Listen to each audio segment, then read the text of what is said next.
ঘটনায় যাবার আগে একটু বলি, যারা শুনছেন আপনারা অনেকেই শোনেন কিন্তু এখনো পর্যন্ত সাবস্ক্রাইব করেননি। আপনাদেরকে বিশেষভাবে অনুরোধ করছি, অনুরোধ রাখা বা না রাখাটা আপনাদের ব্যাপার। যদি সাবস্ক্রাইব করেন আমরা ধন্য হব। চলে যাচ্ছি ঘটনায়। আসসালামু আলাইকুম রাসেল ভাই ও প্রিয় শ্রোতা বন্ধুরা, কেমন আছেন আপনারা? আমি মোহাম্মদ সাবিত আলম লিখছি ময়মনসিংহ বিভাগ থেকে। আজ আমি নতুন একটি ঘটনা নিয়ে আপনাদের সামনে উপস্থিত হয়েছি। আজকের ঘটনাটি আমাকে বলেছেন সামানা নামের একজন আপু। কথা না বাড়িয়ে আমি সরাসরি চলে যাব সামানা আপুর কাছে। ঘটনাটি সামানা আপু আমাকে যেভাবে বলেছেন আমি সেইভাবে আপনাদের সামনে উপস্থাপন করছি এবং অনিচ্ছাকৃত ভুল ত্রুটির জন্য সকলের নিকট ক্ষমা প্রার্থনা করছি। বলছেন সামানা আপু। ঘটনাটি সেই সময় যখন আমরা রাঙামাটিতে থাকতাম। যে ঘরটিতে এই ভয়াবহ ঘটনাগুলো ঘটেছিল সেটি আমাদের পৈতৃক বাড়ি ছিল, যা খুবই বড় একটি বাড়ি। বাড়িটির দুটি অংশ, নিচের অংশটি ছিল আমার চাচার এবং ওপরের অংশটি আমাদের। চাচার অংশটি আমাদের থেকে সম্পূর্ণ আলাদা ছিল। নিচের অংশে যাওয়ার জন্য শুধু বাইরে থেকে পথ ছিল, অর্থাৎ মেইন প্রবেশ পথ দিয়ে ঢুকে ডান হাতে পার্কিং, বাম হাতে লন, সামনে এগিয়ে গেলে বাড়িতে ঢোকার দুটি দরজা ছিল। একটি দরজা ওপরের অংশ, অন্যটি নিচের অংশের জন্য। আমার চাচার পরিবার দেশের বাইরে চলে গিয়েছিল, তাই এখন শুধুমাত্র আমাদের পরিবারই ওপরের অংশে থাকত আর নিচের অংশটি সম্পূর্ণ ফাঁকা থাকত। ওরা সব জিনিসপত্রই বিক্রি করে দিয়েছিল যাবার আগে। একদিন আমার ইউনিভার্সিটিতে একটি অনুষ্ঠান ছিল। অনুষ্ঠান শেষ করে ফিরতে ফিরতে মাগরিবের আজানের সময় হয়ে গেল। আমি বাড়িতে পৌঁছতেই দরজায় বসা ওয়াচম্যান আমাকে দেখে দরজা খুলে দিল। আমি স্বাভাবিকভাবে বাড়িতে ঢুকছিলাম এবং নিজের হ্যান্ডব্যাগ থেকে চাবি খুঁজছিলাম। আম্মু আব্বু ওপরের তলায় ছিলেন আর ওনাদের পক্ষে বারবার নিচে নেমে গেট খোলা সম্ভব ছিল না বিধায় নিচে একজন ওয়াচম্যান রাখা হয়েছিল। আমাদের বাসার কেউ বাইরে গেলে অবশ্যই সে বাসার চাবি সে সঙ্গে রাখত, যেন ফিরে এসে সহজেই দরজা খুলে ভেতরে ঢুকতে পারে। আমি চাবি খুঁজছিলাম আর আমার দুই হাতে শপিং ব্যাগ ছিল। দরজার কাছে পৌঁছাতেই চাবি আমার হাতে চলে এলো। আমি দরজা খুলতে যাব এমন সময় দেখলাম পাশেই চাচার ফ্ল্যাটের দরজাটি কিছুটা খোলা। আমি অবাক হলাম, কারণ চাচারা চলে যাওয়ার পর থেকে ওই দরজাটা সবসময় বন্ধই থাকতো। মাঝে মাঝে আম্মু কাজের মানুষকে পাঠাতো রুম পরিষ্কার করার জন্য, আর তাছাড়া আমাদের ওখানে আর কোনো কাজ থাকতো না। আমি শপিং ব্যাগ হাতে নিয়ে দরজার দিকে এগিয়ে গেলাম, যেন দেখতে পারি ভেতরে কে আছে। দরজাটা একটু পেছন দিকে ঠেলে দিতেই একটা অদ্ভুত গন্ধ পেলাম। ফ্ল্যাটটি বন্ধ থাকলেও আম্মুর তত্ত্বাবধানে সবসময় পরিষ্কার ও পরিচ্ছন্ন রাখা হতো। কখনো এমন বাজে গন্ধ পাওয়া যায়নি। দরজাটা একটু বেশি খুলতেই দেখলাম ভেতরে সম্পূর্ণ অন্ধকার। বাইরে তখন আলো মাঝারি মাত্রার ছিল। মাগরিবের সময় হয়ে আসছিল আর ওয়াচম্যান বাইরের লাইটগুলো জ্বালিয়ে দিল। বাইরের আলো চলে গেল। হালকা লাইটেও আলোতে ভেতরে যা দেখলাম সেসব দেখে আমার হাত থেকে শপিং ব্যাগগুলো পড়ে গেল। ব্যাগ পড়ার সঙ্গে সঙ্গে আমি সেখানেই দাঁড়িয়ে জোরে জোরে চিৎকার করতে লাগলাম। চিৎকার করতে করতে আমার চোখ বন্ধ হয়ে গেল। ওয়াচম্যান দৌড়ে এসে বলল, কি হয়েছে, কি হয়েছে আপা? আমি চিৎকার করতে করতে বললাম, এটাকে ভেতরে দেখো কে আছে। সে আমাকে অবাক চোখে জিজ্ঞেস করলো, কে? আপনি কার কথা বলছেন? আমি কিছুই বুঝতে পারছিলাম না। আমি তখন আমার দরজার দিকে এগিয়ে যাচ্ছিলাম। ঠিক সেই সময়ে ভেতর দিক থেকে বাবা বেরিয়ে এলেন। তিনিও চিন্তিত হয়ে গেলেন আমি কেন এত চিৎকার করছি। আমি চাচার ফ্ল্যাটের দিকে ইশারা করে বললাম, বাবা, ভেতরে একটা মাথা কাটা মানুষ আর তার সঙ্গে একটা ছোট মেয়ে আছে। ভয়ে আমার অবস্থা খুব খারাপ হয়ে গিয়েছিল। আমি কাঁপছিলাম আর বলতে লাগলাম, চাচার দরজার দিকে তাকাও বাবা, চাচার দরজার দিকে তাকাও। আমার মুখ থেকে অদ্ভুত শব্দ বের হচ্ছিল। বাবা বললেন, কোথায়? আমি আবার ইশারা করলাম, কিন্তু এবার আমি অবাক হয়ে দেখলাম দরজাটি আবার আগের মতোই বন্ধ করা হয়েছে। আমি বারবার দরজার দিকে তাকাচ্ছিলাম, আর মাঝে মাঝে বাবার দিকে। আমি সম্পূর্ণ হতবাক হয়ে গেলাম। বাবার দিকে তাকিয়ে বললাম, বাবা, একটু আগেও তো দরজাটা খোলা ছিল। আমি দরজাটি একটু খুললে ভেতরে পুরো অন্ধকার ছিল। তখন ওয়াচম্যান লাইট জ্বালালো, আর তখনই যা দেখলাম তাতে আমার বুক ধড়ফড় করতে লাগলো। আমি দেখলাম একটা মাথা কাটা লোক ছেঁড়া পাটা পুরনো শার্ট পরে দাঁড়িয়ে আছে, আর হাতে ধরা একটা ছোট মেয়ের হাত। তারা দুজন দরজার দিকে ঢুকছিল। বাবা আমার কথা শুনেই ওয়াচম্যানের দিকে তাকালেন, জিজ্ঞেস করলেন, দরজা কে খুলেছে? ওয়াচম্যান হতবাক চোখে বলল, সাহেব, দরজা তো আগের মতোই বন্ধ ছিল, এখনো বন্ধ আছে। সত্যি বলতে ওদিকটায় কাউকে যেতে দেখিনি। আমি নিজের চোখে দেখেছি কেউ দরজা বন্ধ করেনি। বাবা তখন তড়িঘড়ি করে উপরে গিয়ে চাচার ঘরের চাবি নিয়ে এলেন। আমরা দরজা খুলে ভেতরে ঢুকলাম। ভেতরে সবকিছুই ঠিকঠাক, কারো কোনো অস্তিত্ব নেই, এমনকি কোনো গন্ধও আসছিল না ভেতর থেকে। ভাবতেই পারবেন না কি ভয় আর আতঙ্ক চারিদিক থেকে ঘিরে ধরেছিল আমাকে। যদি কোনো মানুষের দেখা পেতাম তাহলে বলতাম হয়তো কোনো কাজের লোক বা চোর, কিন্তু যাকে আমি দেখেছি তার তো মাথাই ছিল না। আর সেই মেয়েটা, সে আবার কে? আজও কোনো ব্যাখ্যা মেলেনি। অথচ আমি চোখ খোলা অবস্থায় একেবারে দিনের বেলায় সব দেখেছি। আমার ছোট বোন আর আমি দুজনেই প্রচন্ড ভয় পেয়েছিলাম। আম্মু তখন বললেন, 10 দিন আগে তো আমরা নিজেরাই ওখানে গিয়ে ঘরটা ভালো করে পরিষ্কার করে এসেছি, তাহলে এটা কিভাবে সম্ভব? ব্যাপারটা ছিল একেবারে অজানা, অদ্ভুত। এই ঘটনার আগে আমাদের পুরো বাড়িতে কখনো কোনো অস্বাভাবিক ঘটনা ঘটেনি। এটা তো আমার দাদার হাতে গড়া বাড়ি। আব্বু আর চাচা 2 ভাই, আর ওনাদের 6 বোন ছিল। চাচার বিয়ে আব্বুর থেকে অনেক আগেই হয়ে গিয়েছিল। আব্বুর বিয়ে হয়েছিল অনেক বেশি দেরিতে, তাই আমাদের 2 বোনের বয়স চাচার ছেলে মেয়েদের তুলনায় অনেক কম ছিল। সবাই তখন এক বাড়িতে মিলেমিশে থাকতাম। তারপর একে একে সব ফুপুর বিয়ে হয়ে গেল, আর শেষমেশ চাচা আর আমাদের পরিবারটি শুধু থাকতো এই বাড়িতে।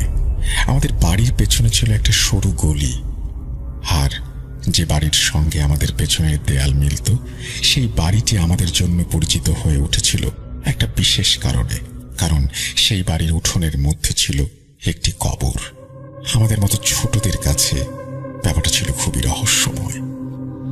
আমরা প্রায়ই দেয়ালের উপরে উঠে বা ছাদ থেকে উঁকি দিতাম, চুপি চুপি তাকিয়ে থাকতাম ওই বাড়িটার দিকে। সেখানে ছিল একটা বিশাল পুরনো নিম গাছ, আর তার নিচেই ছিল কবরটা। কিন্তু ওই বাড়িতে লোকজন খুব একটা চোখে পড়ত না। একসময় আমাদের পরিবার থেকে সবাই কড়া নিষেধাজ্ঞা জারি করলো যে কেউ আর ওই বাড়ির দিকে তাকাবে না। বড়রাও আমাদের দেয়ালের উপরে উঠে তাকানো বন্ধ করিয়ে দিলেন। এরপর কবরটার দেখা যেত না, কারণ ওরা কবরটার ওপর টিনের ছাউনি দিয়ে ঢেকে দিয়েছিল। আমরা ততদিনে একটু একটু করে বড় হচ্ছিলাম, কিন্তু সেই একই প্রশ্ন মাথায় ঘুরপাক খেত, ওটা আসলে কি ছিল বা কবরটা কার ছিল সেটা আমরা কখনোই জানতে পারিনি। এরপর একে একে চাচার ছেলে মেয়েদের বিয়ে হয়ে গেল, সবাই আলাদা হয়ে গেল। চাচারাও গেলেন তার ছেলের কাছে। ফলে নিচতলার অংশটা একেবারে ফাঁকা হয়ে পড়ে থাকলো, আর পুরো ঘরটা নিস্তব্ধতায় মোড়ানো রইল। এত বড় বাড়িতে আমরা তখন মাত্র 4 জন। আমরা 2 বোন ছিলাম আমাদের পড়াশোনার চাপে ব্যস্ত। সময় কেটে যাচ্ছিল, কিন্তু আমি একটা জিনিস বারবার খেয়াল করতাম, যেখানে আমাদের দরজা অর্থাৎ ওপরের দিকে যাওয়ার পথটা, সেখান থেকে সবকিছুই স্বাভাবিক লাগতো, সবকিছুই ঠিকঠাক থাকতো। কিন্তু যতবারই চাচার ফ্লোরের সামনে যেতাম একটা অদ্ভুত ভার অনুভব করতাম। মনে হতো যেন কেউ সেখানে দাঁড়িয়ে আছে, যেন বাতাস থেমে গেছে ভ্যাকুয়ামের মতো। আর যদি একটু বেশি সময় সেখানে দাঁড়িয়ে থাকতাম তাহলে বুকের ভেতর কেমন একটা অস্বস্তি তৈরি হতো। আমি এই অনুভূতির কথা বাড়ির সবাইকে বলতাম, কিন্তু কেউই আমাকে বিশ্বাস করত না। তাছাড়া অন্য কেউ তেমন কিছু অনুভবও করত না। আমি তখন ভাবতাম হয়তো আমি একটু বেশি ভাবছি বা ভয় পাচ্ছি, কিন্তু সত্যি কথা বলতে আমি ওখানে বেশিক্ষণ দাঁড়াতে পারতাম না। তাই যতটা পারতাম চেষ্টা করতাম চাবিটা হাতে রাখতে, যেন দরজাটা দ্রুত খুলে ভেতরে ঢুকতে পারি। দরজা খুলে এদিক ওদিক না দেখে সোজা ঘরের ভেতরে ঢুকে পড়তাম। একদিন আমাদের এক বাথরুমের পাইপলাইন হঠাৎ ফেটে গিয়েছিল। বাবা একজন প্লাম্বারকে ডেকে নিয়ে আসেন, আর সে এসে বলল নিচের বাথরুম পর্যন্ত সম্পূর্ণ লাইনটাই বদলাতে হবে। কাজ শুরু হলো এবং এরপর বাবা নিচের অংশের দরজা খুলে দিলেন। দুজন প্লাম্বার কখনো ওপরে কখনো নিচে দুই তলাতেই কাজ করছিল। আমার পরিষ্কার মনে আছে, দিনটি ছিল রবিবার। তখন খাবারের সময় হয়ে গিয়েছিল। আম্মু বাবাকে বললেন যেন প্লাম্বারদের বলেন হাত ধুইয়াকে খেয়ে নিতে। বাবা ঠিক তখনই নিচে যাচ্ছিলেন। এমন সময় এক প্লাম্বার দৌড়ে উপরে উঠে এলো। ওনার শ্বাস যেন আটকে যাচ্ছে, বুক যেন ফুলে উঠছিল, আর মুখের অভিব্যক্তি সম্পূর্ণ বিকৃত হয়ে গিয়েছিল। বাবা আর আমরা সবাই ওনার এই অবস্থা দেখে দারুণ চিন্তিত হয়ে পড়লাম। এই মুহূর্তে ওনার সঙ্গে কথা বলাও যাচ্ছিল না। তখন মায়ের সামনে আমি অন্য প্লাম্বারকে জিজ্ঞেস করলাম, কি হয়েছে, উনি এরকম করছেন কেন? উনি একটু থেমে বললেন, আমি কিছুই জানি না, আমি তো ওয়াশরুমে কাজ করছিলাম। ও বাইরে ঘরের কিছু জিনিসপত্র এনে আমাকে দিচ্ছিল। হঠাৎ করে ও জোরে চিৎকার করে আমাদের দিকে চলে আসলো। প্লাম্বারটিকে পানি খাওয়ানো হলো। উনি তখন সবার দিকে এক ধরনের আতঙ্কিত দৃষ্টিতে তাকাতে থাকলেন। তারপর হঠাৎ রেগে গিয়ে বললেন, আপনাদের আগে এই ব্যাপারটা বলা উচিত ছিল। আপনাদের বাড়িতে অশরীরের মতো কেউ থাকে। আমরা গরিব, কিন্তু মানুষ তো। আপনারা আমাদের গরিবদের মানুষই মনে করেন না। মনে হচ্ছিল রাগ আর ভয়ে ওনার মুখে যা আসছে উনি তাই বলছিলেন। বাবা শান্তভাবে বললেন, আচ্ছা একটু ঠিক করে বলো তো কি হয়েছে। তখন উনি বললেন, আমি ঘর থেকে কিছু জিনিস আনতে যাচ্ছিলাম। তখন আপনাদের লাউঞ্জের দরজা খোলা ছিল। হঠাৎ করে দরজাটা আমার চোখের সামনে এমনভাবে বন্ধ হয়ে গেল যেন মনে হচ্ছিল কেউ নিজের হাতে ধীরে ধীরে দরজাটা টেনে লাগিয়ে দিচ্ছে।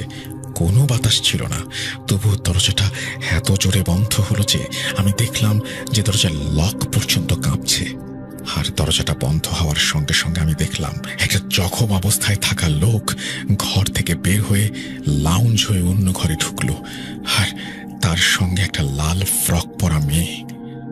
মেয়েটার চুল ছিল অস্বাভাবিক লম্বা। আমি বুঝতেই পারছিলাম না যে ওরা আদৌ মানুষ না অন্য কিছু। উনি এসব বলছিলেন আর ওনার সারা শরীর কাঁপছিল। এখন বাবা মা দুজনেই আমার দিকে তাকিয়ে রইলেন, কারণ এই পর্যন্ত কেবল আমি এরকম কিছু দেখেছিলাম। আর আমার পরে ওই প্লাম্বারও একই জিনিস দেখলেন। তারপর উনি বললেন, আমি আর এখানে কাজ করতে পারবো না। এ কথা বলেই উনি নিজের গাড়ি নিয়ে চলে গেলেন। বাবার সঙ্গে সঙ্গে নিচে নামলেন। ওয়াচম্যান তখন সাথেই ছিল, কিন্তু তখন দরজাটা আগেই বন্ধ হয়ে গিয়েছিল। অন্য প্লাম্বার বলল, আমি তো দরজা খুলে উপরে গিয়েছিলাম, পরে আবার চাবি আনতে হয়েছে, কিন্তু দরজাটা এভাবে আটকে গিয়েছে যে কিছুতে খুলতে চাইছিল না। ভেতর থেকে তখনও বাথরুমের পানি ঢালার আওয়াজ আসছিল। অথচ প্লাম্বার নিশ্চিত করলো যে সব নল আগেই বন্ধ করা হয়েছে। পানি আসছে কোত্থেকে? অনেক কষ্টে লক ভেঙে ভেতরে ঢোকার পর প্লাম্বার বলল, স্যার আমি ওপরে গিয়েছিলাম, ওখানে সব ঠিকঠাক আছে, কিন্তু নিচের অংশটায় এক অদ্ভুত ভারী ভাব, যেন বাতাস আটকে গেছে। এখানে কিছু একটা হয়েছে স্যার, এই জায়গাটায় ভয়াবহ কিছু একটা আছে। অবাক করা বিষয় হলো এই সব কিছুই আমার বাবা আগে কখনো অনুভব করেননি। আমার আম্মার হাঁটুর সমস্যা ছিল বলে তিনি খুব কমই নিচে যেতেন। যাই হোক, শেষমেশ বাথরুমের কাজ শেষ হলো এবং সেই অংশটা আবার বন্ধ করে দেয়া হলো। কিন্তু এরপর থেকে আমি আর আমার বোন এতটাই ভয়ে ছিলাম যে রাতে রান্নাঘরে যাওয়ার সাহসও হতো না। মাঝরাতে ঘুম ভেঙে যেত। চাচা আমাদের বারবার বলতেন, যতদিন আমরা এই বাড়িতে ছিলাম কখনো কোনো জিনিস, মানুষ বা কোনো অস্বাভাবিক কিছু অনুভব করিনি। এবং সত্যি বলতে যতদিন চাচারা ছিলেন ততদিন পর্যন্ত সবকিছুই ঠিকঠাক ছিল। আর আমরাও ওই একই বাড়িতে বড় হয়েছি, আজ পর্যন্ত এমন কোনো কিছু অনুভব করিনি। এবং আমি মা বাবাকে বললাম, কারো কাছে চাচাদের ফ্ল্যাটটা দেখাও, জানতে হবে আসলে ওটা কি জিনিস, না হলে আমরা বড় কোনো সমস্যার মুখোমুখি হতে পারি। নিজের ঘরে থাকতে থাকতে মাগরিবের সময় আমাদের ঘরের নিচের অংশের দিক থেকে এমন এক ধরনের আওয়াজ আসত যেন মরুভূমির ভেতর দিয়ে ঝড় বয়ে যাচ্ছে। এমন সময় হঠাৎ আমার এক আত্মীয় এলেন, আর হুট করেই আমার বিয়ে ঠিক হয়ে গেল। বিয়ের প্রস্তুতির সময়ের কিছু মনে নেই। অতিথিদের ভিড়ে পুরো বাড়ি জমে উঠেছিল, এমনকি বাসার নিচের অংশেও মানুষে মানুষে ভরে গিয়েছিল। কিন্তু সবাই খুব স্বাভাবিকভাবে দিন পার করছিলেন। সবকিছু ভালোভাবে সম্পূর্ণ হলো। কেউ আর সেই মাথা কাটা ব্যক্তিটিকে দেখেনি। পরে আমার বাবা যখন ঘটনাটা একজন আত্মীয়কে বললেন, তখন উনি বললেন, হয়তো কোনো উড়ন্ত জিন ছিল, এখন হয়তো সে তোমার বাড়ি থেকে চলে গেছে, কারণ এর মধ্যে আর কোনো ঘটনা ঘটেনি, আর বিয়েটাও ভালোভাবেই সম্পূর্ণ হয়েছে। বিয়ের পর আমি দুবাই চলে এসেছিলাম। বিয়ের 15 দিনও পেরোয়নি। একদিন সকালে ছোট বোন কাঁদতে কাঁদতে ফোন করে বলল, বাবা আর নেই আপা, বাবা মারা গেছে। শুনেই মাথাটা আমার ঘুরে গেল। কান্না ধরে রাখতে পারিনি। সেই মুহূর্তে আমি খুব খারাপ অবস্থায় পড়ে গিয়ে তৎক্ষণাৎ দেশের উদ্দেশ্যে রওনা দিলাম। দেশে ফিরে জানতে পারলাম যে আমার বাবা নিচতলায় চাচাদের ফ্ল্যাটের এক রুমে মারা গিয়েছেন। কিন্তু প্রশ্নটা হলো, বাবা নিচে গেলেনই বা কেন? কারণ বাবা তো সাধারণত ওদিকে যেতেন না। আমাদের তো কোনো কাজই ছিল না নিচের ফ্লোরে। চাচা তো আগেই ওখান থেকে সব মালপত্র সরিয়ে নিয়েছিলেন। একেবারে ফাঁকা জায়গায় কারো যাওয়ার কি প্রয়োজন? সেই অংশটা শুধু সময়ে সময়ে পরিষ্কার করার জন্য খোলা হতো। চাচাকে বহুবার বলতে হয়েছে বাবাকে, ভাড়া দিয়ে দাও, ফাঁকা পড়ে আছে। কিন্তু বাবা বলতেন, ভাই আমি ভাড়াটিয়াদের ঝামেলায় যেতে চাই না। যাই হোক, গ্রামে গিয়ে বাবার দাফনের কাজ হলো। এরপর জানা গেল বাবার অভ্যেস ছিল ফজরের নামাজ পড়ে লনে হাঁটাহাঁটি করা। তারপর উনি খবরের কাগজ নিতেন আর ওপরে উঠে নাস্তার সঙ্গে নিউজ পেপার পড়তেন। সেই দিনও নামাজ শেষে বাবা নিচে নেমেছিলেন। মা নাস্তার জন্য অপেক্ষা করছিলেন, কিন্তু অনেক দেরি হয়ে গেলেও বাবা না আসায় মা বারান্দা থেকে নিচে তাকিয়ে দেখলেন যে বাবা লনে নেই, মেইন গেটও তালা বন্ধ। আর ওই দিন কাকতালীয় ভাবে আমাদের ওয়াচম্যানও উপস্থিত ছিল না। মা উদ্বেগ নিয়ে নিচে নামলেন। চাচার ঘরের দরজা খোলা। মা দরজাটা ঠেলেই সামনে দেখলেন বাবা নিচের সিঁড়ির গোড়ায় পড়ে রয়েছেন। আর এই সম্পূর্ণ ঘটনায় সবচেয়ে অদ্ভুত বিষয় যেটি ছিল সেটি হলো, চাচার রুমের চাবিগুলো তো ওপরে রাখা, বাবার কাছে কোনো চাবিই ছিল না। দরজাটা বাইরে থেকে লক করা ছিল। তাহলে চাবি ছাড়াই সেই দরজা খুলল কিভাবে? বাবার জামা বা পকেটেও কোনো চাবি পাওয়া যায়নি। কপালে ছিল একটা গভীর আঘাত, আর মাথার চারপাশে রক্ত ছড়িয়েছিল। হাতে ছিল ভাঁজ করা একটি নিউজ পেপার। একটা কথা আছে, মৃত্যুর কারণ যদি জানা যায় তবে মানুষ কিছুটা হলেও ধৈর্য রাখতে পারে, কিন্তু যখন কারণটাই স্পষ্ট নয়, বরং ঘিরে থাকে অনেক রহস্য, তখন আমরা কিভাবে ধৈর্য ধরব? মাকে সামলানো তখন ভীষণ কঠিন হয়ে পড়েছিল। তবুও যেভাবেই হোক আমরা দিন পার করছিলাম। কিন্তু সমস্যা হলো, আবারও নিচের অংশ থেকে ভয়ঙ্কর বাতাসের আওয়াজ পাওয়া শুরু হলো। অনেক মানুষ এলেন, বাড়ি দেখলেন, বিচার বিশ্লেষণ করলেন। আর তখনই বোঝা গেল যে নিচের অংশটা কোনো এক অশুভ শক্তি বা কোনো এনার্জি দখল করে আছে। দরজা নিজে থেকে খোলা, মাথাহীন একজন মানুষকে দেখতে পাওয়া এবং একটি ছোট মেয়েকে দেখতে পাওয়া, তার সাথে এই সব ঘটনা শুধু আমি নয়, ওই প্লাম্বারও দেখেছিল। এরপর একজন বিশেষজ্ঞ এসে জানালেন এই শক্তি খুবই নেতিবাচক, কিন্তু এটা দূর থেকে আসেনি, বরং আশপাশ থেকে এসেছে। এখন প্রশ্ন হচ্ছে যে কিভাবে, কার মাধ্যমে, আশপাশ থেকে কে বা কারা আমাদের কাছে এমন কিছু পাঠাবে? ঘরের কাছে কোনো কবরস্থানও ছিল না, না ছিল কোনো অনাবাদী জায়গা, কিন্তু বারবার কেবল একটা কবরের কথাই আমার মনে পড়ছিল, যেটা ছিল আমাদের ঘরের পেছনের গলির ভেতরের একটা বাড়ির উঠোনে। আমরা কখনোই জানতে পারিনি সেই বাড়ির লোকেরা কারা আর কবরটা কার ছিল। বলতে গেলে আমাদের বাড়ির পেছনে একটা সরু গলি ছিল। সেই গলির বাসিন্দাদের সঙ্গে আমাদের কোনোদিন কোনো প্রকার বন্ধুত্বপূর্ণ সম্পর্ক তৈরি হয়নি। আমরা ওনাদের কাউকেই চিনতাম না। তখন চাচার ছেলে বাড়িতে ছিল। রাতে আমরা সবাই মিলে এক জায়গায় বসে কথা বলছিলাম।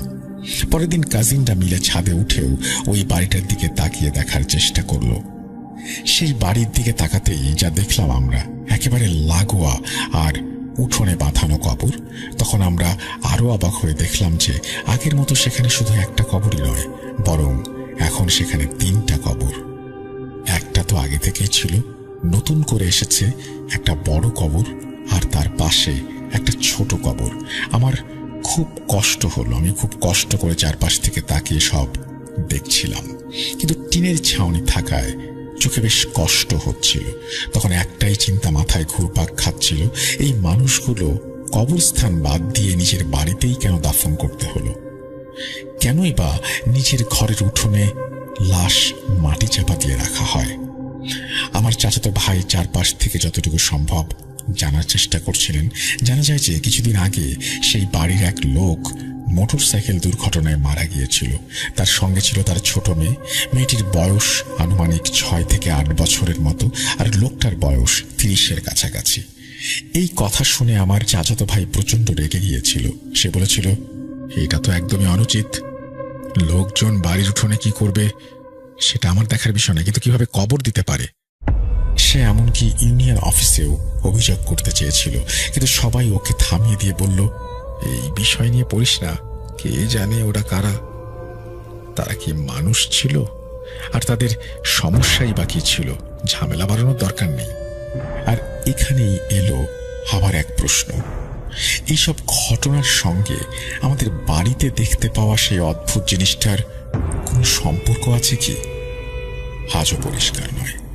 আমি কিছু স্পষ্ট করে বলতে পারবো না, তবে যে সাদা কাপড় পরা ছায়া মূর্তি আমি আর প্লাম্বার দেখেছিলাম, তার সঙ্গে ছিল একটা মেয়ে, আর এসব কিছুর সূত্রপাত হয়েছিল ঠিক ওই সময় থেকেই। এরপর এক হুজুর আমাদের বলেছিলেন, অদৃশ্য মাখলুকাত মানুষের মতো রূপ ধারণ করতে পারে। তারা নিজেদের যে কোনো রূপে নিয়ে তোমাদের সামনে প্রকাশ করতে পারে। সত্যি কথা বলতে এরপর থেকে ওই বাড়িতে থাকা দিন দিন আরো কঠিন হয়ে যাচ্ছিল। আমি শেষমেশ আম্মু আর ছোট বোনকে সঙ্গে নিয়ে দুবাই চলে আসি। সেই বাড়িটা তালাবদ্ধ করে এসেছিলাম। এলাকার নাম আমি এখানে বলছি না। আমির সাহেব বহু কিতাব পড়ে এসেছিলেন। নিচের ঘরে কোরআন খানি পড়ানো হয়েছিল। দম করা পানি বাড়ির প্রতিটি কোণে ছিটিয়ে দেওয়া হয়েছিল। তবু আমি একা কখনো মাকে আর ছোট বোনকে ওই বাড়িতে রেখে যেতে পারতাম না। এটা ভাবতেই বুক হিম হয়ে যেত। ওখানে ওরা কিভাবে থাকবে? ওটা ছিল ওদের বাবার বাড়ি, কিন্তু বাবা যা দেখেছেন, যা তার সঙ্গে ঘটেছে, এই চিন্তাতেই আমার গায়ে কাঁটা দিয়ে উঠত। যারা এখন আমার এই ঘটনাটি শুনছেন, বলেন তো আপনাদের কি মনে হয় ওই জিনিসটা আসলে কি ছিল? বাবার মৃত্যুটা কি ওই ছায়ারই কাজ? কারণ বাবা তো শুধু 2টা সিঁড়ি দিয়ে পড়ে গিয়েছিল। মৃত্যুর প্রকৃত কারণ ছিল কি? দুবাই যাওয়ার পর হঠাৎ একদিন পুরাতন প্রতিবেশীর সাথে ফোনে কথা বলছিলাম আমি। উনি আমাকে জানিয়েছিলেন যে ওই বাড়ির ব্যক্তিরা নাকি অন্য ধরনের এক ধর্ম ফলো করত। ওদের বাড়িতে একটা কিতাব পাওয়া গিয়েছিল। মৃত্যুর পর ওনাদের দাফন যেন ঘরের উঠোনেই হয়, আর যেন ওনাদের পা উত্তর দিকে, মাথা দক্ষিণ দিকে থাকে। তবে এলাকার মানুষ নাকি ওদের এই কাজ আর করতে দেয়নি। কিতাবে এও লেখা ছিল যে ওরা নাকি মৃত্যুর পর ফিরে আসবে, প্রতিশোধ নেবে। এখন আল্লাহ ভালো জানেন আমাদের সাথে কেন এরকম হয়েছিল, তারাই বা কি ধর্ম ফলো করত।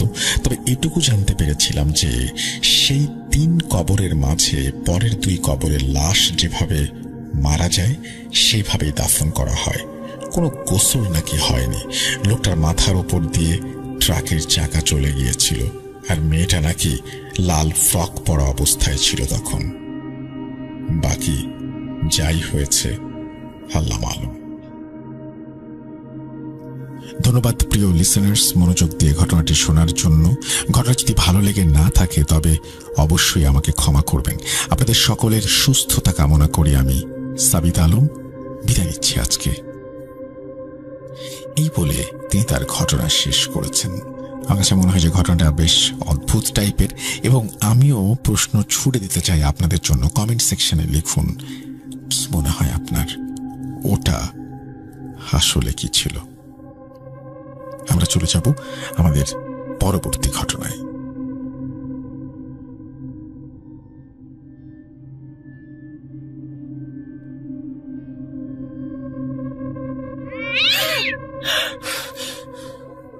আজ আবার শুনতে পাচ্ছেন শব্দটা? ভয়ের আরেক নাম ভূত.com। Welcome back. আপনাদের সবাইকে স্বাগত জানাচ্ছি আমি রাসেল। আশা করছি আপনারা সবাই ভালো আছেন, ভালোর দলে আছেন। সময়টা এমন, এই মেঘ, এই বৃষ্টি। সময়টা এমন যখন ফলের হিড়িক লেগেছে বাজারে। ছুটির দিনের পরে শরীরটা আবারও যখন ক্লান্ত হয় তখন শুনি ভূত.com। আর এবারে একটা অডিও ক্লিপ শুনে আসবো আমরা। চলুন কথা না বাড়িয়ে শুনে আসি।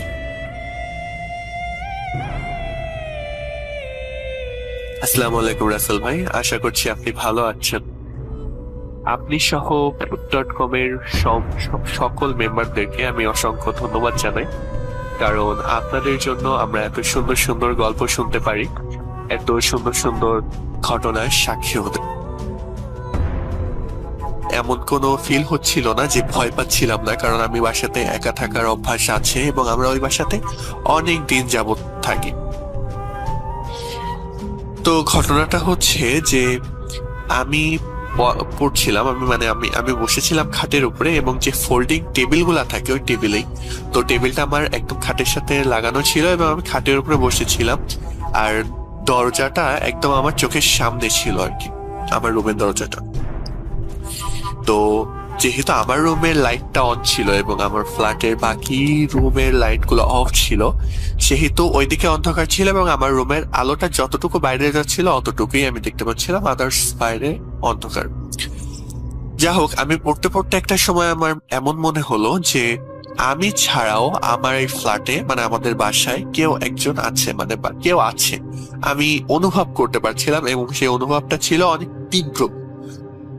আপনি ধরুন যে আপনি শুয়ে আছেন, চোখটা বন্ধ করে আছেন, এবং আপনার রুমে যদি কেউ প্রবেশ করে, হাঁটা চলা করে, ঠিক যেমন ফিল আপনি করবেন ঠিক তেমন ফিল আমার হচ্ছিল, বা তার থেকে তীব্র হচ্ছিল। কারণ আমি তো জানি আমার বাসাতে কেউ নেই, তারপরেও মনে হচ্ছে যে না, আমার বাসাতে কেউ হাঁটা চলা করছে বা আমার কাছাকাছি আসতে চাইছে। কিন্তু আমি এই বিষয়টা অতটা গুরুত্ব দিইনি। আমি ভাবতেছিলাম যে আমার মনের ভুল হতে পারে, কারণ আমি তো শিওর আমার বাসাতে কেউ নেই।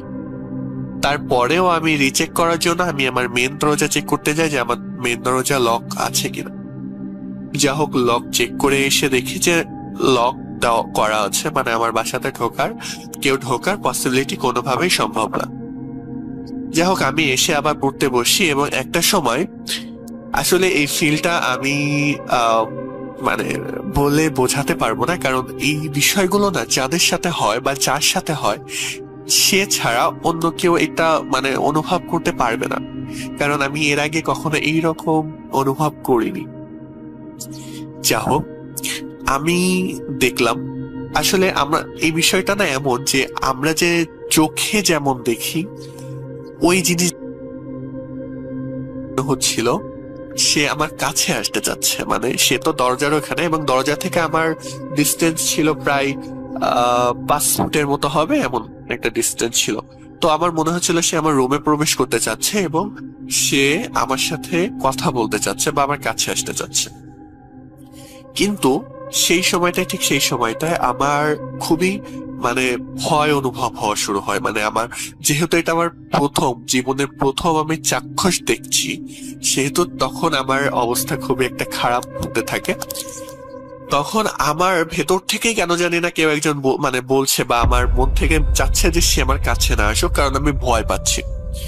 তো সে সামহাও বুঝতে পারে, মানে আমার সামনে যে ছিল, আমি জানি না আসলে সেটা কি ছিল, পরে আমি বুঝতে পারি। সেই ঘটনাগুলো আমি পরে আস্তে আস্তে ভূত.com উপস্থিত হয়ে আমি ধাপে ধাপে সরাসরি শেয়ার করতে চাই।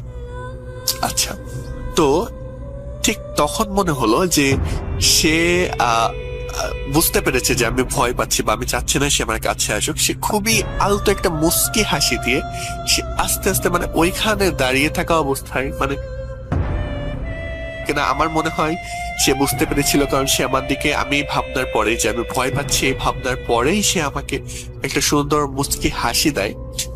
তখনও অবশ্য আজান হয়নি, বাট আমার এই ভয়টা হওয়ার পরে সে মুস্কি হাসি দিয়ে আস্তে আস্তে মিলিয়ে যাওয়া শুরু হয় এবং তখনই এশার আজানটা দেয়। তো যখন এশার আজানটা দেয় তখন আমার মনে হলো যে আমি একটা ঘোর থেকে বের হলাম, মানে আমি হয়তো ঘুমিয়েছিলাম বা কল্পনা করছিলাম। মানে আমি বললাম না, এই ফিল গুলো কখনো কারোর সাথে শেয়ার করলে তারা হয় পাগল ভাববে, না হলে ভাববে আমি বানিয়ে গল্প বলছি। কারণ এই ফিল গুলো তো আপনি কাউকে বুঝিয়ে অনুভব করাতে পারবেন না, এটা সম্ভব না। যারা এটা চাক্ষুষ দেখে বা এইটার মানে সাক্ষী হয় তারা ছাড়া কেউ বলতে পারবে না। যা হোক, এই ছিল আমার জীবনের প্রথম চাক্ষুষ দেখা বা প্রথম কনভারসেশন, অথবা যেটাই হোক, এটা ছিল আমার জীবনের প্রথম। হ্যাঁ, এর আগে আমি অনেক কিছু ফিল করেছি বাট দেখতে পাইনি বা কথা হয়নি বা আমার ফ্যামিলি পার্সনদের সাথে ঘটেছে, সেগুলো আমি ভূত.com এসে শেয়ার করতে চাই। আপনারা যদি আমাকে সেই সুযোগটা করে দেন আমি অনেক কৃতজ্ঞ থাকবো। আমি জানি না আমি গুছিয়ে গল্পটা বলতে পারলাম কিনা, তবুও সর্বোচ্চ চেষ্টা করেছি। আর আশা করছি আপনাদের সাথে খুব দ্রুত আমার দেখা হবে ইনশাল্লাহ। সেই পর্যন্ত সবাই ভালো থাকবেন, সুস্থ থাকবেন এবং ভূত.com এর সাথে থাকবেন। আল্লাহ হাফেজ।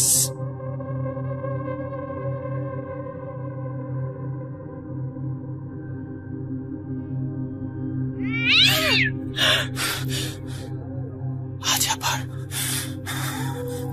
শুনতে পাচ্ছেন শব্দটা? ভয়ের আরেক নাম ভূত.com। Welcome back. আপনাদের সবাইকে স্বাগত জানাচ্ছি আমি রাসেল। আশা করছি আপনারা সবাই ভালো আছেন এবং ভালোর তলে আছেন। আমিও ভালো আছি আর ভালোর তলে আছি। এই সপ্তাহে আমি দুটো ঘটনা পেয়েছি। একটি ঘটনা পাঠিয়েছেন তানভীর তুষার আর একটি ঘটনা পাঠিয়েছেন তানভীর হাসান। আমার তানভীর তুষারের ঘটনা তো সবসময় ভালো লাগে। তানভীর হাসান কেমন লিখলেন সেটা শেয়ার করতে চাই আপনাদের সাথে। তার আগে বলি, আমাদের ইমেল অ্যাড্রেস হচ্ছে rasel.bhoot.com@gmail.com। যারা ঘটনা পাঠাতে চান তারা এখানে ঘটনা পাঠাতে পারেন। আর আমাদের ইউটিউব চ্যানেলটি যারা শুনছেন তারা অনুগ্রহ করে সাবস্ক্রাইব করবেন, আমাদের সঙ্গেই থাকবেন। আমি সরাসরি চলে যাচ্ছি ঘটনায়। যেভাবে লেখা আছে আমি সেভাবেই পড়ে শোনাচ্ছি।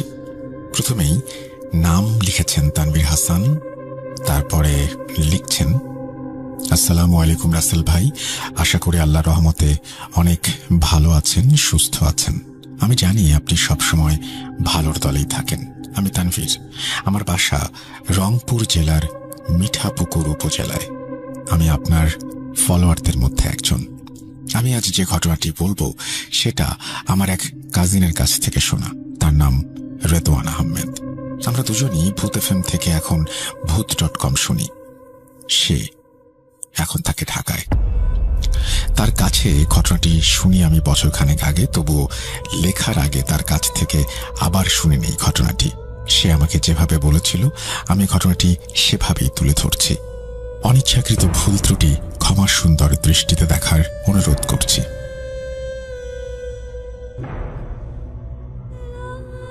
ঘটনাটি ঘটেছে আমার এক চাচির সাথে। 2018 সালের ঘটনা। সে তখন থাকতো আমার দাদির সাথে। আমাদের গ্রামের বাড়ি সিরাজগঞ্জে। আমার স্কুলের ছুটি চলায় আমি এবং আম্মু গিয়েছিলাম ছুটি কাটাতে। ঘটনার শুরু এক রাত থেকে। সেখানে আমার মেজো চাচাও থাকতেন। একদিন সন্ধ্যাবেলা চাচি আমার দাদিকে বলেন তার নাকি ভালো লাগছে না। দাদি এবং আমার আম্মু ছিলেন রান্নাঘরে।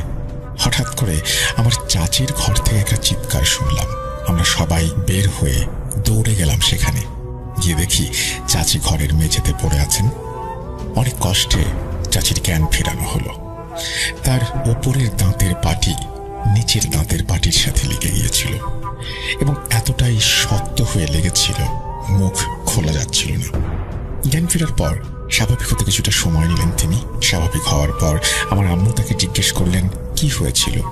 চাচি কাঁপা কাঁপা গলায় বললেন, আমি শুয়েছিলাম, হঠাৎ করে আমার চোখ দেয়ালের দিকে গেল এবং দেখি দেয়ালের এক কোণে ছায়ার মতো কি জানি। আমি দেখলাম সেই ছায়ার মধ্যে কিছু একটা জ্বলজ্বল করছে। মনে হলো সেই ছায়াটার চোখ। আমি ভাবলাম হয়তো কোনো কিছুর ছায়া পড়েছে। ঘরে একটি ডিম লাইট জ্বলছিল। হালকা আলোয় কোনো কিছুর হালকা ছায়া পড়া স্বাভাবিক। চাচি আবারও বললেন, আমি তাই আবার চোখ বন্ধ করি, কিন্তু কেন যেন মনে হচ্ছিল কেউ একজন আমাকে দেখছে। আমি তাই আর শুয়ে থাকতে না পেরে উঠে বসি।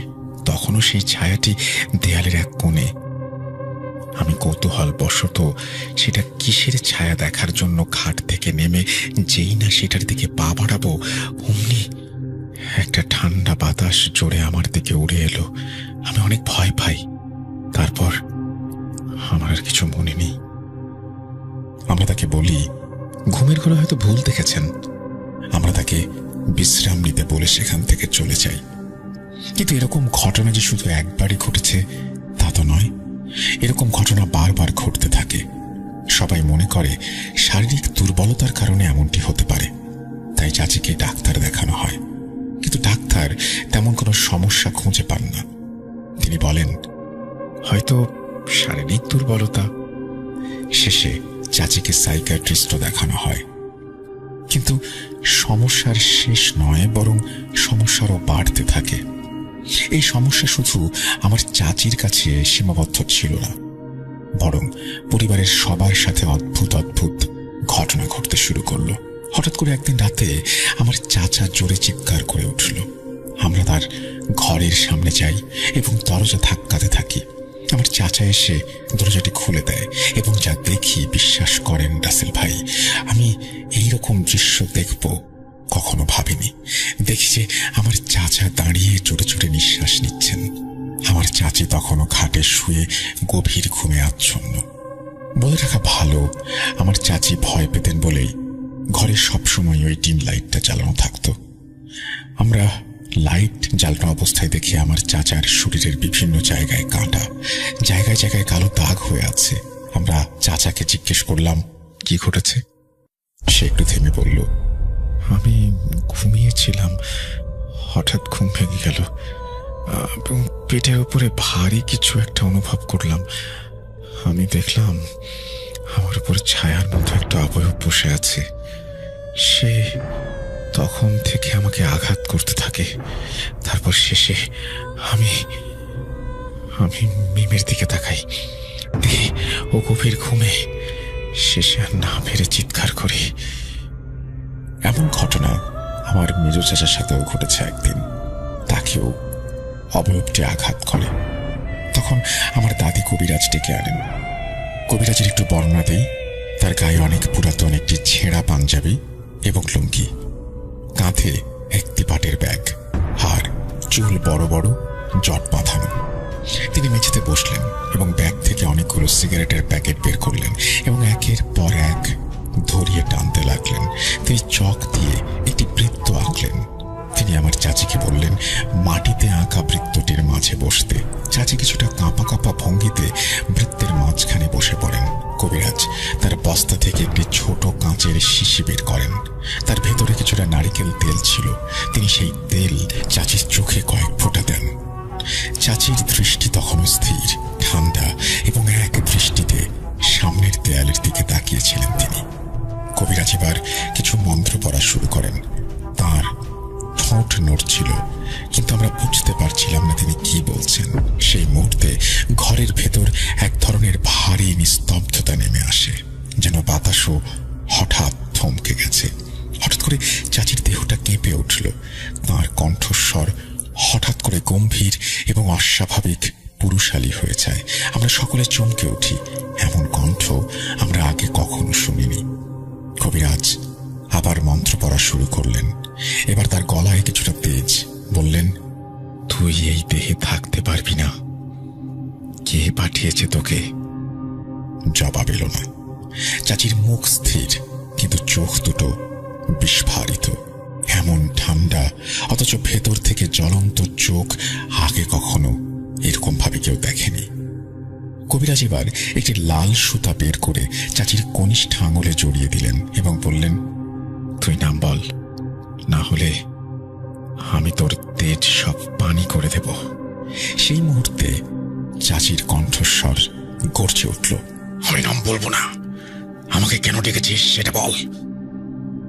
আমার বাবা, যিনি এতদিন কিছুতেই এইসব বিষয়ে বিশ্বাস করতে রাজি ছিলেন না, তিনি সেই ঘটনা দেখে শুনে স্তব্ধ হয়ে গেলেন। তাদের কথোপকথন এখনো আমার কানে ভাসে। কবিরাজ তার গায়ে পড়া পানি ছুঁড়ে মারলেন। জিনটি বলল সে সব বলবে।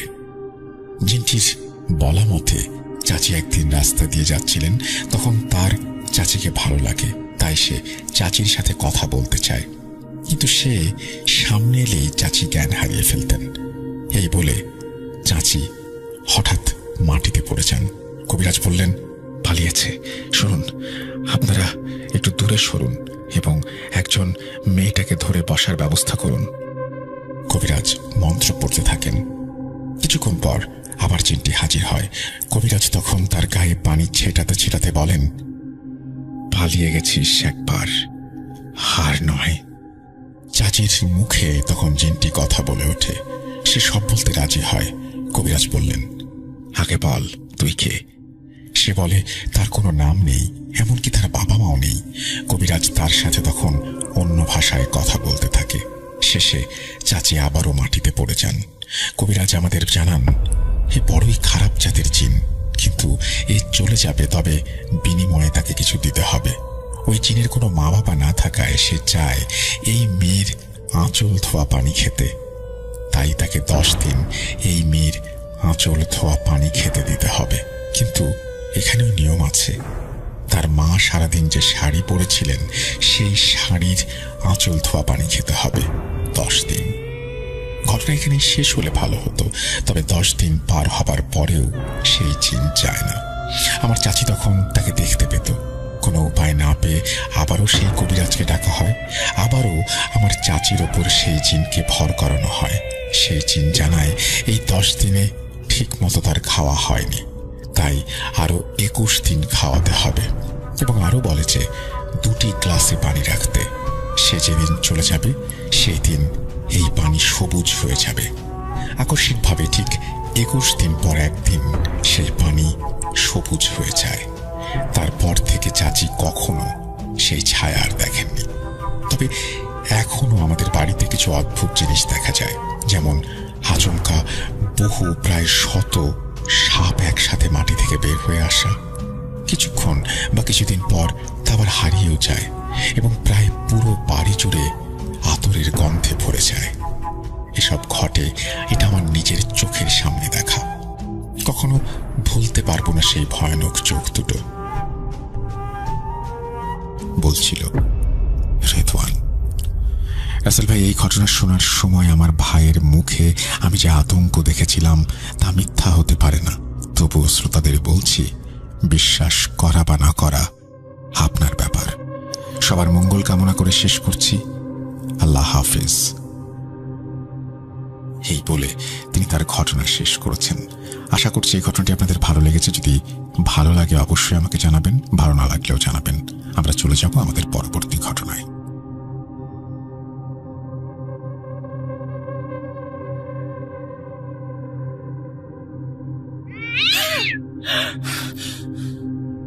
আজ আবার শুনতে পাচ্ছেন শব্দটা? ভয়ের আরেক নাম ভূত.com। আরো একবার আপনাদের সবাইকে স্বাগত জানাচ্ছি। আমি রাসেল। আশা করছি আপনারা সবাই ভালো আছেন, ভালোর দলে আছেন। আমিও ভালো আছি, ভালোর দলে আছি। এই মুহূর্তে আমরা আমাদের দ্বিতীয় অডিও ক্লিপে যেতে চাই, সাথেই থাকুন।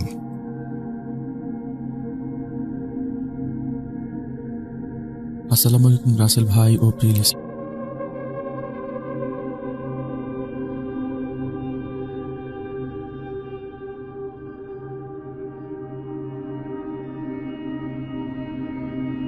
নিয়ে বসে আছে, মানে উনার বয়স বেশ বেশি। উনি সেরকম মানে কর্মক্ষম ছিলেন দেখে মনে হচ্ছিল না। উনার খুব কষ্ট হচ্ছিল লাকড়িগুলো মানে একত্র করতে। তো আমার জহির চাচা সেখানে যান, গিয়ে তাকে জিজ্ঞাসা করেন, চাচি আপনার কি কোনো সাহায্য লাগবে? তো মহিলা কোনো উত্তর দেন না। মহিলা উত্তর না দিলে তখন চাচা চিন্তা করেন, আচ্ছা ঠিক আছে, উত্তর না হয় নাই দিল, যেহেতু মানে বৃদ্ধা মানুষ, আমি তাকে একটু সাহায্য করি। তো চাচা সেখানে যান, গিয়ে এখানে ছড়িয়ে ছিটিয়ে থাকা লাকড়িগুলো একত্র করতে মহিলাকে সাহায্য করেন। তারপরে ওগুলো আশপাশ থেকে খড়কুটো সংগ্রহ করে ওগুলো বেঁধে ফেলেন একসাথে করে। তো বেঁধে ফেলার পর উনি লাকড়িগুলো মানে নিজের হাতে তুলে নিয়ে মহিলার মাথায় চাপিয়ে দেন, যেন উনি খুব সহজে লাকড়িগুলো নিয়ে যেতে পারেন। তো উনি মহিলার মাথায় লাকড়িগুলো চাপিয়ে দেন। চাপিয়ে দেওয়ার পর মহিলাকে বলেন, জাম্মা আপনি কি এগুলো নিয়ে যেতে পারবেন? যদি না পারেন তাহলে বলেন না, আমি আপনাকে সাহায্য করি। তো মহিলা ওনার কথা শুনে মানে কোনো উত্তরই দেয় না। ওনার দিকে একটু তীক্ষ্ণ দৃষ্টিতে তাকিয়ে থাকে, তারপর নিজের মতো চলতে শুরু করে। তো এইটা শুনে জহির চাচা বেশ অবাক হন যে আরে একটা মানুষকে এরকম সাহায্য করলাম, একটা কথাও বললো না। উনি মনে মনে চিন্তা করেন, আচ্ছা ঠিক আছে, অসুবিধা নেই, আমি তো আমার সাহায্য করার কথা করলাম, এখন উনি যদি মানে কথা বলতে না চায় তাহলে আমার কি করার আছে এখানে, আমি তো আমার দিক থেকে ঠিকই আছি। তো এই চিন্তা করে চাচা সামনের দিকে হাঁটতে থাকেন, কিন্তু কিছু দূর সামনে যাওয়ার পর ওনার কেন জানি না বারবার ওই মানে মহিলার দিকে তাকানোর ইচ্ছা হতে থাকে খুব।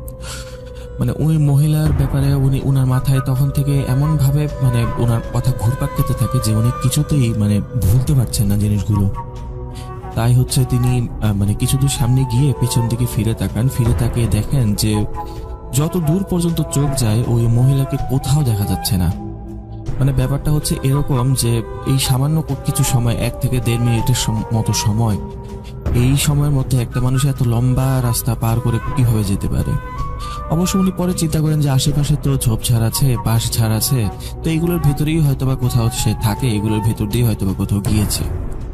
তো এইগুলো চিন্তা করতে করতে উনি মানে বাসায় ফিরে আসেন। কিন্তু বাসায় ফিরে আসতে আসতেও পুরো রাস্তা উনি ওই মহিলার কথাই ভাবতে থাকেন যে আসলে কি হলো, আমি একজনকে সাহায্য করলাম, আমাকে মানে ধন্যবাদ তো দূরের কথা, একটা কথাও বললো না আমার সাথে।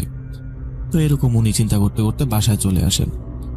বাসায় আসেন, সারাদিন নর্মালি কাটে, মানে ধান খেতে কাজ করেন, বিভিন্ন জায়গায় কাজ করেন, গরু মহিষ চড়ান, এগুলো নিয়ে ওনার সারাদিনের সময় কেটে যায়। তো নর্মালি গ্রামের মানুষ সন্ধ্যা 7টা বা 8টা বাজতেই শুয়ে পড়তো। তারা তো খুব সকালে উঠে পরিশ্রম করতো, তারপর রাতের বেলা দ্রুত খেয়ে দিয়ে ঘুমিয়ে পড়তো যেন সকালে আবার উঠতে পারে। তো জহির চাচা রাতের বেলা শুয়েই ঘুমিয়ে যেতেন। মানে ব্যাপারটা এরকম যে উনি শুলেন 5 মিনিট বা 10 মিনিটের মাঝে উনি একদম গভীর ঘুমে চলে যান। ওনাকে পরবর্তীতে ডাকলে উনি সহজে ওঠেন না। কিন্তু সেই রাতে ওনার ঘুমাতে খুব অসুবিধা হচ্ছিল, উনি সহজে ঘুমাতে পারছিলেন না। বলতে উনি একেবারেই ঘুমাতে পারছিলেন না। সেই রাত উনি ঘুমাতেই পারলেন না। আর সেই রাত কোনোভাবে কেটে গেল। সেই রাত কাটার পর চাচা আবার পরদিন সকালবেলা মানে বাজারে যাওয়ার উদ্দেশ্যে রওনা দেন। তো উনি যখন বাজারে যান, রাস্তায় উনি মানে যেতে যেতে পুরো রাস্তা উনি খালি চিন্তা করেন যে আজকে কি মহিলাটাকে আবার দেখবো কিনা। উনি নিজের মনের অজান্তেই সম্পূর্ণ রাস্তায় ওই মহিলাটাকে খুঁজতে থাকেন। উনি বারবার খালি যে এদিক সেদিক তাকাচ্ছেন যে কোথাও কি তাকে দেখা যায় কিনা, কোথাও দেখা যায় কিনা। অন্যদিকে তার হচ্ছে চলার যে ধরন এবং যে একটা গতি ছিল, সেই গতিটা খুবই কমে এসেছিল, কারণ উনি রাতে একদমই ঘুমাতে পারেনি। ওনার শরীরে প্রচুর ক্লান্তি ছিল। ওনাকে দেখেই বোঝা যাচ্ছিল যে ওনার হচ্ছে চোখ খুব টায়ার্ড হয়ে আছে। তারপর হচ্ছে উনি ঠিক মতো চলতে ফিরতে পারছেন না। খুব কষ্ট করে উনি বাজারের দিকে যান। তো বাজারে পৌঁছান। বাজারে পৌঁছানোর পর উনি বাজার সদাই করেন। বাজার সদাই করার পর উনি আবার একই রাস্তা দিয়ে ফিরে আসতে থাকেন এবং ফিরে আসার সময়ও তিনি ওই মহিলাকেই খুঁজতে থাকেন। কিন্তু উনি ওই মহিলাটাকে আর কোথাও দেখতে পান না সেদিন। তো তিনি যখন ফিরে আসছিলেন তখন তিনি বাসার কিছুটা কাছাকাছি এসে উনি খেয়াল করেন যে ওনার কাছে কেন জানি না মনে হচ্ছে ওনার পিছে পিছে কেউ আসছে। তো উনি হুট করে পিছন দিকে তাকানোর সিদ্ধান্ত নেন এবং কিছু দূর যাওয়ার পর হুট করে উনি পেছনের দিকে তাকান। পেছনের দিকে তাকিয়ে উনি যেটা দেখেন সেটা হচ্ছে মনে হলো যে কেউ একজন তার পেছনে অবশ্যই ছিল। এবং তিনি যখনই পেছন ফিরে তাকালেন ওই জিনিসটা হাওয়ার মধ্যে কেমন যেন মিলিয়ে গেল।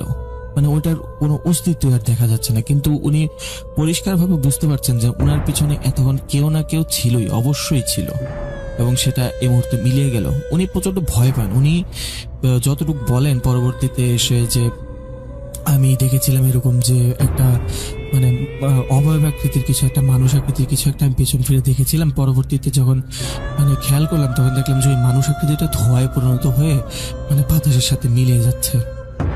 তো ওনার ভাষ্যমতে এটি ছিল। উনি সেদিন খুব দ্রুত দৌড় দিয়ে বাসায় ফিরে আসেন।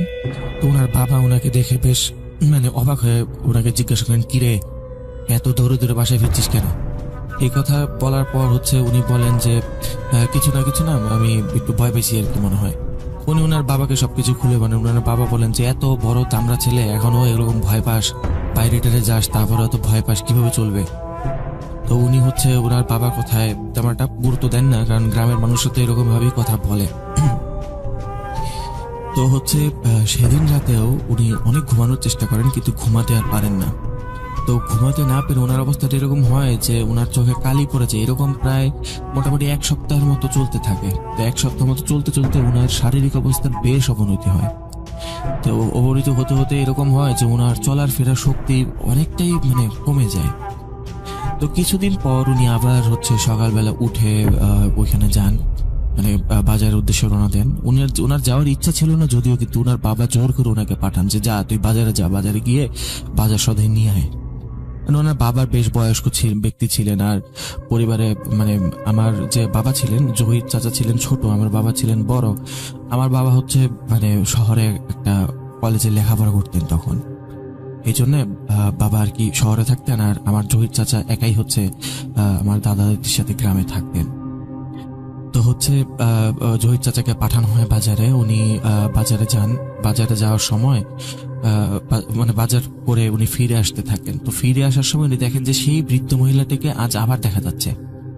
দূর থেকে উনি দেখে বুঝতে পারেন, ওনার কাছে মনে হয় যে মহিলা হয়তো তার দিকেই তার দৃষ্টি তাক করে তাকিয়ে আছে এবং অপলক তাকিয়ে আছে, অদ্ভুত ভাবে তাকিয়ে আছে। ওনাকে দেখে মনে হচ্ছিল যেন ওই মহিলাটা উনার আসার জন্যই হয়তো অপেক্ষা করছিল। তো জহির চাচা বুঝতে পারেন যে চিন্তা করেন যে আমি এই মহিলাকে হেল্প করব না, কারণ ওনাকে প্রথমবার হেল্প করার পরেই হচ্ছে আমার যত ধরনের সমস্যা শুরু হয়েছে, আমি তাই এখন আর ওনাকে হেল্প করব না।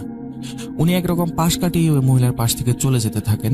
তো কিছু দূর যাওয়ার পর হচ্ছে ওই মহিলা তাকে ডাক দেন, বলে এই কোথায় যাচ্ছিস? ওই দিন তো খুব সাহায্য করলি, আজকে আমাকে সাহায্য করবি না? সাহায্য না করে এখান থেকে কোথায় যাচ্ছিস? উনি যখন এই কথাটা শোনেন মহিলার মুখ থেকে, উনি বেশ ভীত হয়ে পড়েন। আর মহিলার দিকে পেছন ফিরে তাকান যখন, তখন দেখেন যে মহিলার চেহারাটাই পুরো চেঞ্জ হয়ে গেছে।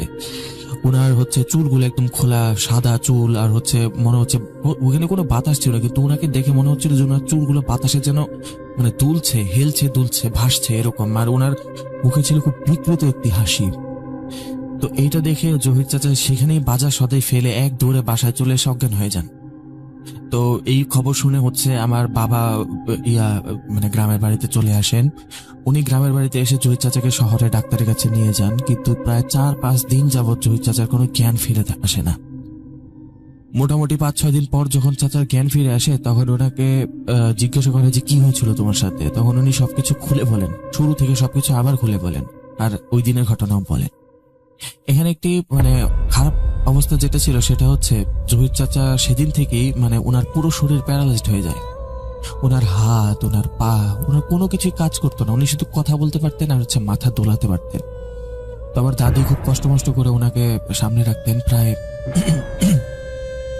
20টা বছর উনি ঠিক এভাবেই ছিলেন। মাঝখানে কিছুটা উন্নতি হয়েছিল ওনার, মানে একটু চলাফেরা করতে পারতেন, মানে নিজের খাবারটা নিজে খেতে পারতেন, এরকম অবস্থায় উনি চলে গিয়েছিলেন।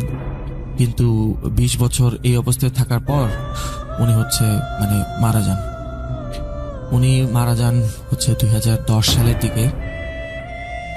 তো তখন হচ্ছে মারা যাওয়ার কিছুদিন আগে উনি সবসময় বলতেন যে আমি হচ্ছে আমার ঘরে একটা মহিলাকে দেখতে পাই, সেই মহিলাকে যে হচ্ছে লাকড়ি আমি যার মাথায় তুলে দিয়েছিলাম সেই মহিলা আমার ঘরে আসে। আমার ঘরে এসে বলে, কি রে তুই সেদিন আমাকে কেন সাহায্য করলি না? তোকে তো আমি ছাড়বো না, তোকে আমি আমার সাথে নিয়ে যাবো, আমাকে সাহায্য কেন করলি না? তুই এভাবে কেন চলে আসলি আমাকে দেখে? এইরকম বলতেন উনি। আর পাগলের মতো খালি চিৎকার করতেন, খেতে চাইতেন না, তারপর হচ্ছে একা একা বসে থাকতেন। রুমের মধ্যে কেউ গেলেই হচ্ছে উনি ভয়ে চিৎকার দিয়ে উঠতেন, মানে ওনার অবস্থা খুবই খারাপ ছিল। তো অবশেষে 2010 সালে তিনি মারা যান। তিনি মারা যাওয়ার পর হচ্ছে আমার বাবা চিন্তা করেন যে বাড়ি, এর মধ্যে হচ্ছে আমার চাচা মারা যাওয়ার মোটামুটি 2 থেকে 3 বছর পর হচ্ছে আমার দাদা দাদিও মারা যান। তো 2000 মোটামুটি 14-15 সালের দিকে আমার বাবা ডিসাইড করেন যে গ্রামের বাড়িটা ভেঙে একটু উন্নত করবেন। তো উনি নিজস্ব চিন্তা অনুযায়ী গ্রামের বাড়িটা ভেঙে হচ্ছে একটু মানে উন্নত করে ফেলেন, মানে ইট লাগিয়ে আর কি কিছুটা পাকা করে ফেলেন। আমার তখনও জন্ম হয়নি। তো হচ্ছে 2015 সালের ঘটনা এটা। আমার বর্তমান বয়স হচ্ছে 10 বছর। আমি এই ঘটনাটি আমার বাবার কাছ থেকে শুনি। তো ঘটনায় ফিরি। আমি হচ্ছে মানে আমার বাবার কথা বলছি। আমার বাবা হচ্ছে ঘরটা ভেঙে নতুন করে একটু পাকা ঘর তৈরি করেন। তো পাকা ঘর তৈরি করার পর হচ্ছে সেখানে আমার মা এবং বাবা প্রায় সময় গিয়ে থাকেন। তো একদিন এরকম হয় যে ওনারা হচ্ছে মানে ছুটিতে, কোনো একটা ছুটিতে ওনারা সেখানে যান, সেখানে গিয়ে হচ্ছে থাকেন। তো রাতের বেলা হচ্ছে আমার মা সব কাজটা শেষ করে উনি হচ্ছে ঘুমের জন্য বাবার সাথে গিয়ে শুয়ে পড়েন। তো শুয়ে পড়ার কিছুক্ষণ পর উনি খেয়াল করেন যে ওনাদের দরজায় হয়তো কেউ নক করছে। তো উনি উঠে দরজা খুলে চেক করেন যে কেউ দরজায় আসলে নক করছে কিনা। কিন্তু উনি গিয়ে দেখেন যে না, দরজায় কেউ নক করছে না, কোনো কিছু নেই। তো উনি দরজা খুলে আবার পেছন ফিরে আসতে যাবেন, তখন উনি দেখেন যে এবার নিচ থেকে হয়তো কোথাও শব্দ আসছে, অন্য রুম থেকে। তো উনি হচ্ছে শব্দের সোর্স খোঁজার জন্য মানে শব্দটা ফলো করতে করতে নিচের দিকে যান, সিঁড়ি নেমে যান। তো সিঁড়ি নেমে যাওয়ার পর উনি মানে সিঁড়ির পাশে একটা জানালা ছিল, সেই জানালার দিকে তাকিয়ে খেয়াল করে দেখেন যে একটা বৃদ্ধা মহিলা বাইরে উঠানে দাঁড়ানো। সে হচ্ছে মানে তার মাথা থেকে একটা লাকড়ির গোছা রাখলো নিচে রেখে হচ্ছে সেটার বাঁধন খুলে দিয়ে লাকড়িগুলো হচ্ছে এদিক সেদিক ছুটিয়ে মানে ছুঁড়ে মারছে আর কি। এটা দেখে উনি বেশ ভয় পেয়ে হচ্ছে উনি দ্রুত সেই জানালার কাছে যান এবং গিয়ে দেখেন যে সেখানে কেউ নেই, আসলে কোনো লাকড়িও নেই। তো এরকম জানালার পাশে দাঁড়িয়ে থেকে উনি যখন দেখছিলেন তখন উনি ফিল করেন যে ওনার কাঁধে কারো নিঃশ্বাস অনুভব করছেন। উনি মানে নিঃশ্বাসের একটা গরম অনুভূতি আছে না, সেটা পড়ছে। উনি ভাবেন হয়তো আমার বাবা ওনার পিছনে এসেছেন, কিন্তু উনি পেছন দিকে তাকিয়ে যা দেখেন তা দেখার পর ওনার মুখ থেকে বিকট এক চিৎকার বেরিয়ে আসে। উনি দেখেন যে বৃদ্ধ মহিলাকে উনি হচ্ছে মানে লাকড়ি ছড়িয়ে ছিটিয়ে রাখতে দেখছেন, সেই মহিলা ওনার পেছনে দাঁড়ানো এবং ওনার গলায় হাত দিয়ে ধরে আছে। উনি প্রচন্ড জোরে চিৎকার দিয়ে অজ্ঞান হয়ে পড়ে যান। তারপর উনাকে হচ্ছে মানে আমার বাবা আমার মাকে রুমে নিয়ে আসেন এবং ডাক্তার দেখানো হয়। মাকে ডাক্তার দেখানোর পর উনার জ্ঞান ফিরে আসে 3-4 দিন পর, আমার চাচার মতোই। তো উনার জ্ঞান ফিরে আসার পর উনারও শরীর অবশ হয়ে যায়। ওনার এক হাত, ওনার ডান হাত এবং ডান পা সম্পূর্ণ অবশ হয়ে যায়। তো হচ্ছে আমার বাবা এটা নিয়ে বেশ টেনশন করতে থাকেন যে এখন কি করব, আমি কি করব, কিছু তো বুঝতে পারছি না। তো উনি গ্রামের অনেক মুরব্বীদের সাথে এই ঘটনাটা শেয়ার করেন। তখন মুরব্বীরা বলেন যে বাবা, তুমি তো হুজুর, তারপর হচ্ছে জিন, এগুলো তো তেমন একটা বিশ্বাস করো না। বিশ্বাস যদি করতা তাহলে তোমাকে ওনাকে কি বলতাম যে তোমার ভাইয়ের সাথে এরকম সমস্যা ছিল, তোমার তো বলছিলাম, কিন্তু তুমি তো বাবা পাত্তা দাও নাই। যদি পাত্তা দিতে হয়তো বা তোমার ভাইও সুস্থ হয়ে যেতে পারতো। যাই হোক, এখন যা হয়েছে, তুমি আমাদের কাছে সাহায্যের জন্য আসছো, আমরা হুজুরকে চিনি, তার কাছে গিয়ে সবকিছু বলে দেখি কি হয়। তো হচ্ছে আমার বাবা সেই হুজুরের কাছে যান। সেই হুজুরের কাছে যাওয়ার পর ওনাকে সবকিছু জানানো হয়। ওনাকে সবকিছু জানানোর পর হচ্ছে মানে হুজুর চিন্তা করে, হুজুর ওনাদেরকে বলেন যে আচ্ছা ঠিক আছে, সমস্যা নেই, আমার মনে হচ্ছে যে এই সমস্যাটা আপনাদের মানে বাসার কোনো একটা সমস্যা হয়তো হবে। আমি আপনাদের বাসায় যাব, বাসায় গিয়ে তারপর হচ্ছে দেখবো যে আসলে কোনো সমস্যা আছে কিনা। তো আমার মা সে সময় বাসায় ছিলেন, মানে মা বাবার রুমেই উনি শুয়েছিলেন অবশ অবস্থায়। তো হুজুর আসেন 2 দিন পর, এসে হচ্ছে বিভিন্ন জিনিসপত্র বাবাকে জোগাড় করে রাখতে বলেন। বাবা আমাকে সঠিকভাবে বলেননি যে হচ্ছে কি কি জোগাড় করে রাখতে বলেছিলেন। উনি শুধু বলেন যে একটা মানে দোয়া মাহফিলের মতো করে উনি আর কি মিলাদ পড়ানোর মতো করে উনি ওনার কাজ শুরু করেন। তো উনি ওনার কাজ শুরু করার কিছুক্ষণ পর এমন অবস্থা হয় যে বাসায় মনে হয় যে প্রচন্ড বাতাস বয়ে যাচ্ছে এবং জিনিসপত্রগুলো এদিক থেকে সেদিকে কেউ হচ্ছে মানে ছোড়াছড়ি করছে, মানে সরে যাচ্ছে এদিকে ওদিকে সরে যাচ্ছে এবং হচ্ছে ভেঙে যাচ্ছে মাটিতে পড়ে। তো আমার তখন হুট করে আমার মা প্রচন্ড জোরে একটা চিৎকার দিয়ে ওঠেন। তো আমার বাবা ভয়ে হচ্ছে হুজুরের পাশ থেকে উঠে মায়ের কাছে যেতে চান, কিন্তু হুজুর আমার বাবার হাত ধরে আটকিয়ে দেন এবং কানে কানে বলেন যে আপনার কোথাও যাওয়ার দরকার নেই, আমাকে আমার কাজ শেষ করতে দিন আগে। তো হুজুর হচ্ছে ওনার কাজ শেষ করেন। শেষ করার পর ধীরে ধীরে পরিস্থিতি স্বাভাবিক হয়ে যায়। তো এরপর হচ্ছে মানে মায়ের কাছে যায় বাবা, গিয়ে দেখে মা তখন একই অবস্থায় আছেন, কিন্তু প্রায় হচ্ছে এক মাস 1.5 মাস বা 3 মাসের মধ্যে আমার মা মোটামুটি পুরোপুরি সুস্থ হয়ে যায়। তো পরবর্তীতে হচ্ছে বাবা যখন খোঁজ নেন যে এরকম ঘটনা আসলে কেন ঘটলো, তখন বাবা জানতে পারেন যে হুজুরের সাহায্যেই উনি জানতে পারেন যে এই যে মহিলাটাকে মানে আমার চাচা দেখেছিলেন, জহির চাচা, এই মহিলা আসলে মানে সেই গ্রামেরই এক মানে পাহাড়ের পাশে ওনার একটা বাড়ি ছিল। ওই বাড়িতে উনি ওনার ছেলে আর ছেলের বউ হচ্ছে বসবাস করতেন। তো ওনার ছেলের বউ হচ্ছে শিক্ষিত ছিল, তো উনি চাইছিলেন যে উনি যাতে শহরে গিয়ে চাকরি করেন। তো শহরে গিয়ে চাকরি করতে হলে তো মানে হাজবেন্ড সহ যেতে হয়। তো সেক্ষেত্রে তো মানে ওই বৃদ্ধ মহিলাকে একাই থাকতে হবে। উনি বহুতবার মানা করেন যে না না, তোমরা এখান থেকে যেও না, তোমরা গেলে আমি একা কি করবো, আমার কি হবে। তো ছেলে বলে যে আচ্ছা মা, অসুবিধা নেই, আমরা যাচ্ছি, গিয়ে ওইখানে একটা ব্যবস্থা করে তখন তোমাকে আমরা নিয়ে যাবো এসে। তো নিজের বুকের উপর পাথর রেখে হচ্ছে মহিলা ছেলে আর ছেলের বউকে যেতে দেন। উনি প্রায় দিনই ওই রাস্তার পাশে লাকড়ির একটা মানে বোঝা নিয়ে ওনার ছেলে আর বউয়ের জন্য অপেক্ষা করতেন যে ওনার ছেলে আর ছেলের বউ ফিরে আসবে, কিন্তু তারা কখনোই ফিরে আসেনি। তো আস্তে আস্তে এইভাবে অপেক্ষা করতে করতে ওই মহিলা একদিন হচ্ছে মানে পরলোক গমন করেন। এরপর থেকে ওনাকে অনেকেই বলে যে এরপর থেকে ওই মহিলাকে অনেকেই ওখানে দেখছে, কিন্তু কেউ সাহায্য করতে যায়নি। এবং জহির চাচাই প্রথম ব্যক্তি যে ওনাকে সাহায্য করতে গিয়েছে। এবং জহির চাচা তো তখন বয়স খুব একটা বেশি ছিল না, হয়তোবা 14-15 বছর হবে বা আরো কম হবে। তো উনি এত কিছু জানতেন না। গ্রামের বড় মানুষরা যেরকম জানে, ছোটরা তো সেরকম হয়তোবা নাও জানতে পারে। এটা অনেক ক্ষেত্রে শুধু গ্রামে না, শহরেও হয়। তো উনি তেমন কিছু জানতেন না, এই কারণে উনি ওনাকে সাহায্য করেন গিয়ে। তো সাহায্য করার পর হচ্ছে ওনার সাথে এরকম ঘটনাটা ঘটে আর কি। তো